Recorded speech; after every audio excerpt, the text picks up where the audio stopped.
বিদ্যুৎ ও জ্বালানি খাত সবচেয়ে বেশি দুর্নীতিগ্রস্ত বলে জানিয়েছে টিআইবি। সংবাদ সম্মেলনে সংস্থাটির নির্বাহী পরিচালক ইফতেখারুজ্জামান বলেন, জ্বালানি খাতে চোরতন্ত্র প্রতিষ্ঠা হয়েছিল। অল্প সময়ে চাইলেই এই সরকার পরিবর্তন করতে পারবে না, বরং সময় সাপেক্ষ। নবায়নযোগ্য জ্বালানিতেও অর্থ বছরে বলার মতো অগ্রগতি নেই বলেও জানান তিনি। বলেন, সরকার সবসময় জীবাশ্ম জ্বালানির উপর ৯৫% গুরুত্ব দিয়েছে, কিন্তু নবায়নযোগ্য জ্বালানিতে গুরুত্ব দেওয়া হচ্ছে না। বিদ্যুৎ উৎপাদনে বেশি জমি প্রয়োজন, সেটা দেশে নেই বলেও জানান তিনি।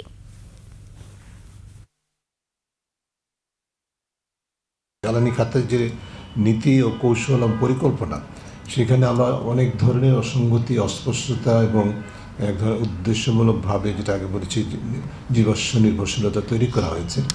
বিশেষ করে যেটি মহাপরিকল্পনা IPMP 2000-2023, সেটার মধ্যেও আসলে মূল কনসেপচুয়াল অর্থাৎ ধারণাগত ভিত্তি এবং কৌশলগত যে পরিকল্পনা মূলত জীবাশ্ম খাতকে কেন্দ্র করে এবং জীবাশ্ম খাতের উপরে ভিত্তি করে, এবং সেই কারণেই কিন্তু আমাদের নবায়নযোগ্য খাতে জ্বালানির উৎপাদনে প্রাধান্যটা আমরা দিতে পারিনি, সরকার দিতে পারেনি।